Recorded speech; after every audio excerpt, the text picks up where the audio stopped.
I think we need to talk about the news that dropped less than an hour ago, but this is the tweet that Jerry had to say. Thanks for your continued feedback. We are happy to confirm credits will be earnable in Season 2's Battle Pass. That means you will be able to earn credits as part of your Halo Infinite progression. We'll have more to share as we get closer to Season 2. Now, this is really exciting news. This is really exciting news due to the fact that this is something that people have seen other games do. This is something that we've seen Apex do in a way with their battle pass. Now, I'm going to be honest here. Don't get too excited. Don't get too excited because I don't think this is going to be insanely groundbreaking or an insane amount of credits we're going to be earning. You know how many I think we're going to earn? Enough to buy the battle pass for the next season. Because that's what a lot of these games do. They add credits to their battle passes so that way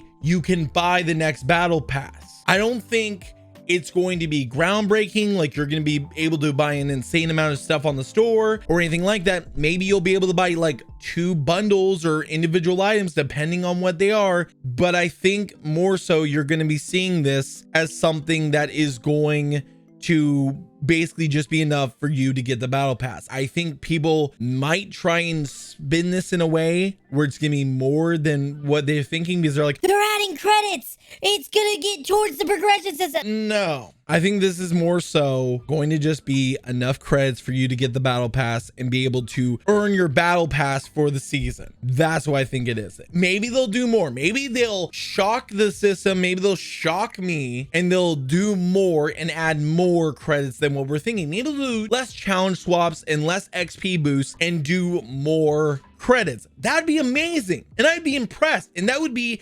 consumer friendly. That would be great for consumers. But I'm not holding my breath. I think it's just gonna be enough to buy the, what is it, $10 battle pass or whatever. I think that that's the most it's going to be. I could be wrong at the end of the day, but there is more to this tweet. In the meantime, please read up on a few changes to the shop and challenges that will land next week. Now, this one kind of got me excited, mainly due to the fact that this is kind of continuing to fix the issues with Big Team Battle without unfortunately fixing the issues with Big Team Battle. Hey everyone, the team wanted to provide a few updates on Halo Infinite to close out the week. We worked directly with our head of design here at 343, Jerry Hook, to share updates on some of the topics that have been top of mind for a lot of you this week. First, since launch, the team has been monitoring the discussions on the shop, bundles, and pricing in the game. Using data and community feedback, we've begun rolling out changes to how we package and price items in the shop this week. Our focus with these changes is on reducing prices across the board, providing stronger value to our bundles, starting with putting individual items outside of bundles and more. This week, we focus on reducing the prices of our weekly bundles, while next week, we will have individual items in the store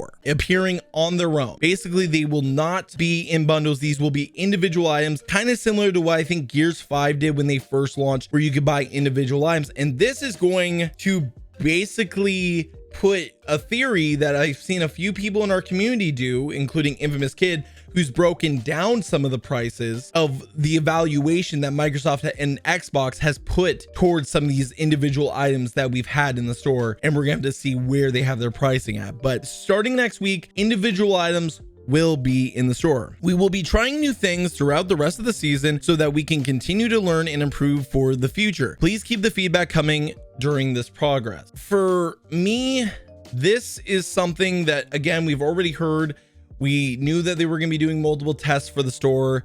It's cool that next week we're going to see individual pricing, but I guarantee you next week, whenever that drops, I'm going to either say yay or nay, because if I see emblems and weapon charms and stuff, I'm going to be like, I don't think they're worth this price. I don't think they're worth that. Like, people are going to get mad because some people think, you know, the emblems and everything are worth this price. Now, if it's a cool event emblem or something like that, maybe. But if it's emblems that we've had for years and that should have been in the game at launch and are nothing special, no, I don't think that a lot of those things are worth it. The vehicle emblems, no one really cares about them. You know, the emblems that you see for your player card or whatever, those people care about. Maybe the emblems I don't really know about the emblems on your gun because I don't think that one really matters too much unless you're like Onyx. Like that's the only one that really people give a shit about. So it is what it is. But let's move on to the next one. As we worked on resolving the issues with big team battle matchmaking, the team also plans to remove challenges that require big team battle for the time being. Now this is a big one, and I know the frustration that people have said about seeing challenges that are required of big team battle and not having challenge swaps to get rid of it, or just seeing in general when they know that the matchmaking is broken. We don't want to alter challenge decks when they are live, as it would remove people's progression on those challenges. Makes sense. That's fair.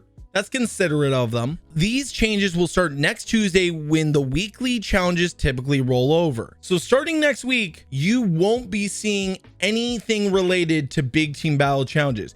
You might see some vehicle ones because, again, Behemoth is still a playable map that does have vehicles on it, and people typically do go ham on that map. But when it comes to actual like big team or maybe some objective based ones, you're probably going to see either none or reduced entirely, which is good and considerate since right now matchmaking is completely broken. And to be brutally honest, when they put out their big team battle patch earlier this week, it made it worse. So removing this is a smart move. I know that people are just gonna say it should just be fixed, but again, at least they're admitting that they don't have a fix and they're removing frustration of not being able to complete your weekly challenges. So that is good, to be brutally honest, in my opinion. Thanks to your continued feedback, we were happy to confirm credits will be earnable in season 2's battle pass. That means you will be able to earn credits as part of your Halo Infinite progression. We'll have more to share on this as we get closer to season 2. And like I said just a few minutes ago when we saw the initial tweet from Jerry Hook, I think it's not going to be anything special.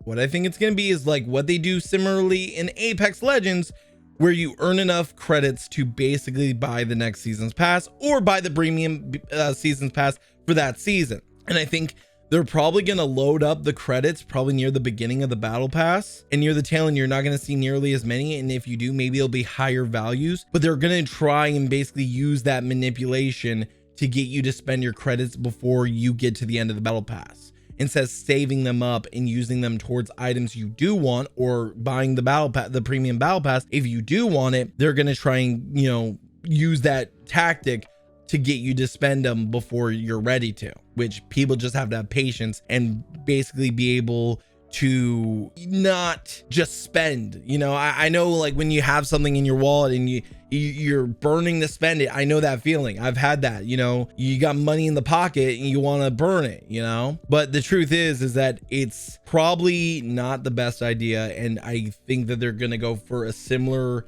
content strategy or progression or payment strategy as Apex Legends, just being brutally honest, because I've seen a lot of comparisons between Halo Infinite and Apex Legends, and majority of the comparisons are not the good comparisons. We do have a upcoming number of updates. We've got changes coming to the store, individual items coming next week in the store. We have challenge changes for, unfortunately, the broken big team battle. No more big team battle challenges showing up in your deck for the time being, which is good and considerate of 343, but nothing that is going to calm the people that are really upset over the big team battle still being broken for over a month now. And then you've got the confirmation that season 2 will have earnable credits, which is a good thing. But again, I don't think it's gonna be anything amazing. I don't think it's gonna be anything groundbreaking or, you know, is going to help, you know, a lot of people. I think it's gonna be the bare minimum. And on top of that, we're still like 90 days away, if not a little bit more, until season 2 is even out. So again, we still have like another season's worth of waiting for season 2. I would love to hear other people's opinions. I would love to hear the community's thoughts, whether it's in the comment section, replies to this video, whatever it is. I would love to hear everyone's take on this. I personally think that, I'm not gonna lie, it is quick updates. They are coming out with multiple updates in a week, trying to add some transparency. Some people are gonna see this one way, some people are gonna see this the other. I see the good and the bad in this, so I'm kind of in the middle, but those are just my opinions. Let me know yours down in the comment section down below. And as always, GamerJlee signing out.